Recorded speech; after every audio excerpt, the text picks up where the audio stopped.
Hey guys, thanks for joining me for a new video. Today I want to do my Amazon FBA 2020 recap. I'm going to talk about all of the high level numbers. As you can see here right in the thumbnail, I got my sales numbers, my units sold, costs, and ultimately my profit. So if you want to hear me break down how the year went, talk about what went right, what went wrong, and talk about my plan for 2021, then stay tuned. Let's get started. Real quick before I get into the video, just wanted to remind you I run a weekly print-on-demand giveaway this week sponsored by Flying Upload, print-on-demand upload automation, Automate POD, print-on-demand design automation, and All American Graphics. If you would like to enter the free giveaway, you can use the link in the description. Right next to that link, I've got my Amazon FBA Facebook group. If you'd like to join, I'd love to have you. And I've got a free 7-day FBA mini course that helps you source your first product. It also gives you like the criteria to look for and various other useful tidbits. So I got to start by talking about this hand sanitizer. My big plan for 2020 was to focus almost exclusively on launching this brand of hand sanitizer. Now, it's not my brand, but I know the manufacturer. The manufacturer actually owns the brand, and it's made in the US. And obviously, like, this was a much needed product in 2020, but Amazon made it incredibly hard to get these listed on Amazon. So ultimately, long story short, I'm actually retelling the story because I didn't want this video to go on forever. So I had to like edit it down from me telling it earlier. But I was unable to get this listed on Amazon because you really needed to know somebody that worked at Amazon that could pull strings for you behind the scenes to get it up on the platform. But this had like $50 million upside in 2020. I mean, I was literally like looking and talking to, because I had a relationship with the brand owner. I was like, hey, like, these numbers are crazy. I was like, what's your manufacturing capacity? And they were like, yeah, it's really high. They do everything in the US. And again, because the manufacturer owns the brand, they can like give priority to manufacturing their own products if the demand is high enough. And I'm like looking at Jungle Scout like, man, the demand is absolutely crazy, as you guys would imagine in 2020, where everybody's buying stuff online, especially things like hand sanitizer. So unfortunately, I missed out on that opportunity because they had to outsource it to a company that had a connection at Amazon that could pull strings to get them in the door. And then from there, they basically took the whole project. So, good and bad, freed up more of my time. But at the same time, too, like if I had any sort of profit sharing in this, it would have been, I would have been rewarded handsomely. But, things are what they are. Now, the big numbers that you guys want to see. So not as big as I was hoping because I didn't get the $50 million in hand sanitizer sales, but whatever. There's always next year, right? And hopefully not, but we'll see. Anyways, my own personal account, I did $448,915.46 in sales, 20,851 units sold in total. The costs were $365,147.91, and that leaves me a profit of $83,767.55, and my aggregate margin, which is not how I'm a fan of tracking things, by the way. So I truly don't care. When that margin says 18%, it's not something that matters because it's averaging in everything, right? But it's about 18%. So here I have more of a breakdown if you're wondering like what is rolled up into these numbers. So with sales, it does your aggregate sales, which I guess my aggregate sales were 453,000. It deducts promo rebates and refunds and adds in reimbursements, and then it comes to 448,000. So I guess my actual revenue or total sales was 453K before you do the math with the reimbursements, rebates, and refunds. Units sold. So this is the units shipped plus promo rebates plus pending units. Somehow one unit is still lagging from 2020, probably like on the last day of the year because it's the 7th of 2021 as of me recording this. So it shouldn't be pending. Or maybe it's a problem with the customer's like payment info. All right, costs. You have the costs of goods, which by the way, this software I'm using is called Fetcher. It's like my favorite software for selling on Amazon. It does more than just my profit and loss statements, but it does some other stuff like helps me project when I need to reorder inventory. So I'm a big fan. It's only like $19 a month. So I don't even think my affiliate link works anymore.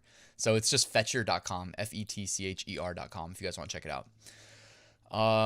Costs. So my costs were $365,147. This takes into account the cost of goods, which you need to manually input. And what's cool about the way this software works is like you can like when I put in how much it cost me for one unit, because I sell multiple different SKUs, like different products. If the costs change over time, which they do tend to, sometimes for better, sometimes for worse, you can actually, when you input the costs into the software, you don't just have to update the cost. Like you can go in and like add the new cost and then set the date as of that being the cost. And the software knows how to look at the date and figure out which cost to apply when it's doing your calculations. So it's really, really useful. And you also have to factor in your shipping cost per unit. And you can do the same thing where it's as of a certain date. So it gives you the most accurate numbers that you can get. So this is cost of goods, it's order fees. This software integrates with Amazon via API, so it can pull the order fees for you. Shipping costs, again, that's one you have to manually input. So when I input a new product into the software, which by the way, you don't have to actually do, like it integrates via API. So when it sees a new product that it doesn't recognize, like it tells you, it's like, hey, you need to add the, expenses and the shipping costs. And when it says shipping, it's not shipping to the customer. It's shipping from wherever, like overseas, to the FBA center. So cost of goods and shipping, you manually input. Order fees, it pulls automatically. Recurring fees, it pulls automatically. PPC, it pulls automatically. And I'll break those down in a second. I'll talk a little bit more about them. And I don't want this video to go on too long, so let me speed up. All right, profit, $83,767. Simple math. I did $448,915 in sales, and it deducts the $365,147 in costs to get that number. Margin 18%, like we said. All right, so my total sales, this is a breakdown. Like the software also lets you, Fetcher also lets you export every data point as a CSV. I import the CSV to Google Sheets.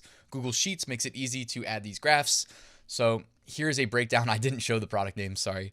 But you can see there that my best seller is literally just about 25%, 25.5% of my total sales. Pretty cool. That's a nice, big piece of the pie. And I am well diversified. Man, I almost cursed. I'm like, man, what was the number of SKUs? Like I counted the number of SKUs before I started this video and now I'm blanking on it. But I guess if you count the number of colors there, I think it was like, 15 maybe? 1, 2, 3, 4, 5, 6, 7, 8, 9, 10, 11, 12, 13. Something like 14 products with 14 FBA products with sales this past year. Granted, like clearly there's a discrepancy on some of them. Like one says 0.1%. So that might've just been like, I had one unit left of some product that like I'm not selling anymore. And that might've been at the beginning of the year because I'm not scared to cut ties with products that aren't working. Like if a product's not working, see you later. I don't need to invest in it anymore. And the one product that says 0.0%, that actually I lost money on that product. And I know what product that was. I've said that story before without saying the product. Essentially, like I ordered it, there was no problem with the shipping, and then all of a sudden, there was a problem with the shipping. Like they said this wouldn't be an issue, and then they were like, oh no, certain aspect of the product, chemical related, they're like, now you need to pay double shipping. And I was like, no. So anyways, the entire time I sold that product, it was at a loss. So it's all good. Hey, it happens sometimes. You know what I didn't do? I didn't reorder it. So it's like, hey, launch the product. It was a part of a bigger brand too. So it was like a brand recognition thing, brand expansion thing. I'm just not going to reorder it. So, all right, costs. This is also from Fetcher. They give a pie chart. This does not factor in profit. So this is just my costs. You can see cost of goods was 43% of the pie. Order fees, 41% of the pie. That's just Amazon collecting a check. Shipping, 11%. Recurring fees, 2%, and then pay-per-click, 1%. And I'm going to elaborate on why pay-per-click was so low this year, because you guys already know I'm not a big fan of advertising when it comes to print on demand. I just don't think it's usually required. Like there are times that I'm like, yes, advertise, but most of the time I'm not thinking it's required. Again, your time is money, right? So like, are you going to make more money spending money to advertise? Sometimes. Or are you going to make more money taking that time and making new products? Usually that's how I lean anyways. Cost of goods. So $157,024. That's how much money I had to send in wire transfers last year to buy the units that sold.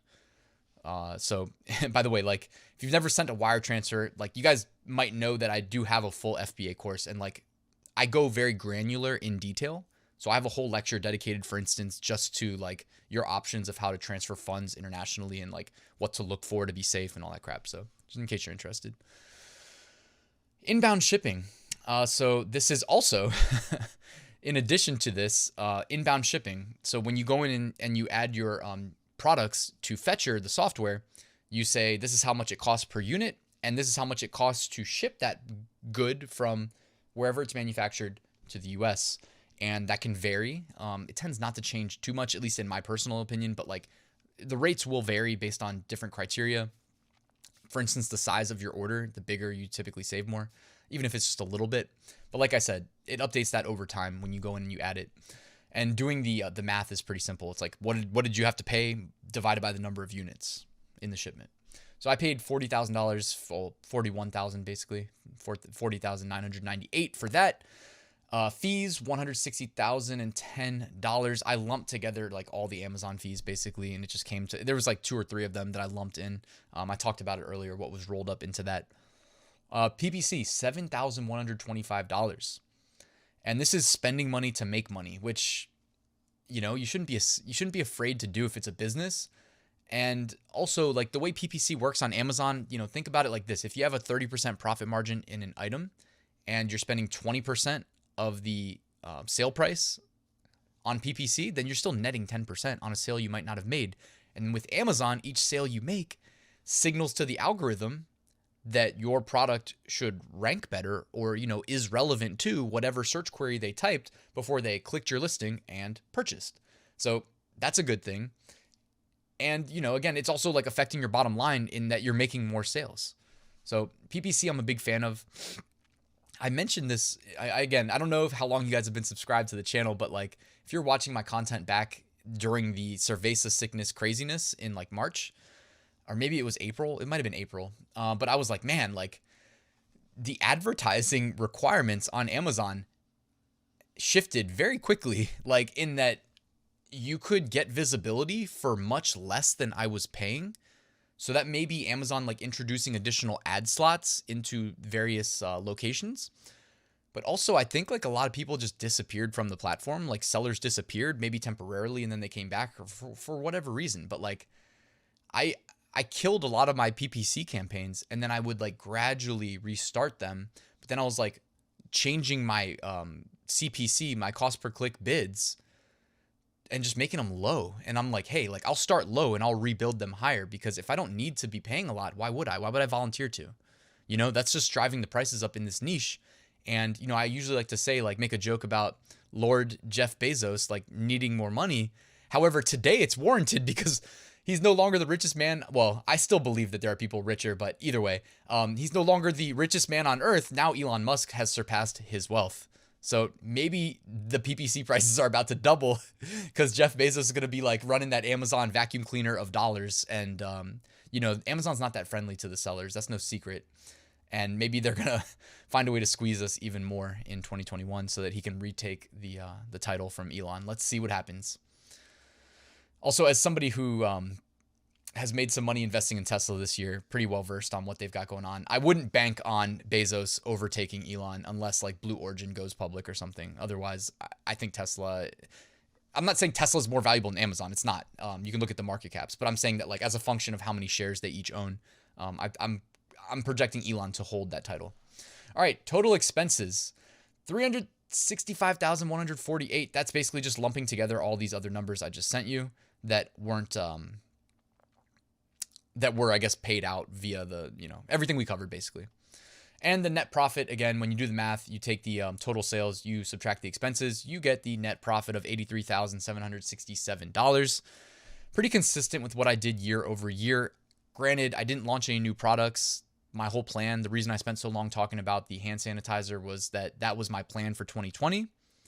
And in not launching new products because of that was going to take up a lot of my time and effort, but for good reason. The upside was massive.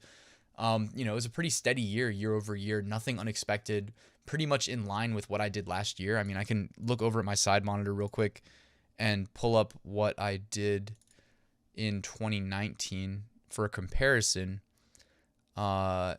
Yeah, almost the same. I mean, 2019, it was $86,490.33 of profit. So a little bit down. Um, I don't know why. I could dig further into the numbers if I really wanted to, but I'm not really that concerned because as you guys know, I'm a fan of diversification of income streams.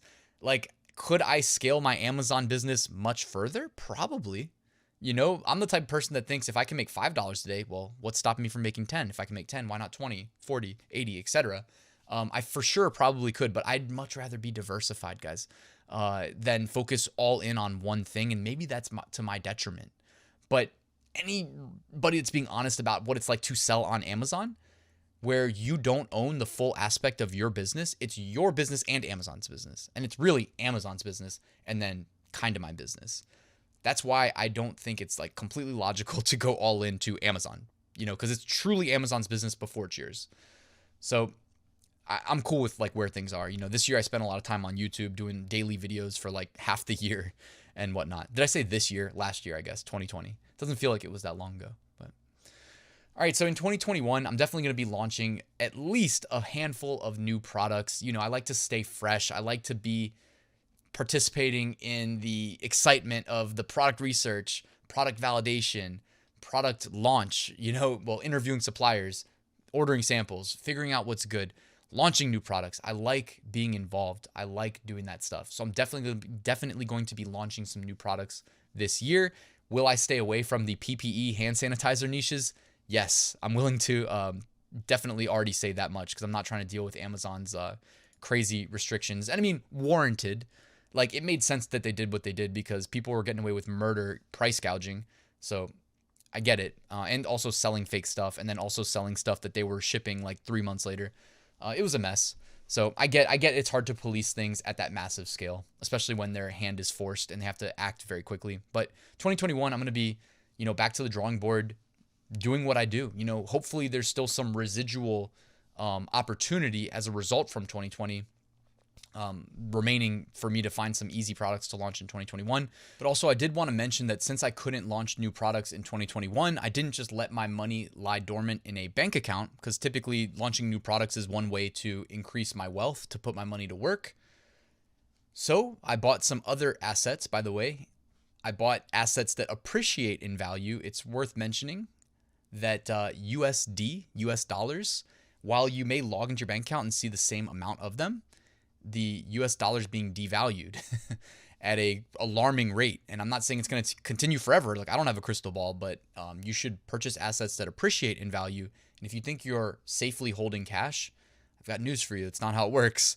You can go to tradingview.com, type in DXY, and see the US dollar weighted against a basket of other currencies and see that it's losing relative strength. You're losing buying power, buying power is a concept that is very important to understand. Anyways, I've been buying things like Bitcoin. I've been rewarded handsomely for simply hedging literally hedging against US dollar weakness. I've been rewarded quite handsomely. So anyways, because Bitcoin's outperformed on a relative basis a lot of other assets. So save that topic for a different day.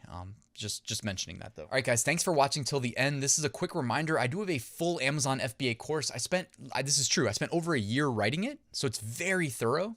And I'm currently working on re-recording the core modules for 2021 plus. I'll probably do that as I go through the actual phases again to launch new products for myself this year. So if you're interested, there's a link in the description to the course. You can also use the link at the top of the description and take the 4-question quiz that I built, and I can try to help you figure out if Amazon FBA is right for you. So just wanted to make you aware that those are there. But thanks for watching, guys. I appreciate your time. If you want to do me a quick favor and hit that like button, and if you're not subscribed and you want to do that, that would also be awesome to help the channel grow so I can hit 100K subs in 2021, because why not? Let's get to 100,000.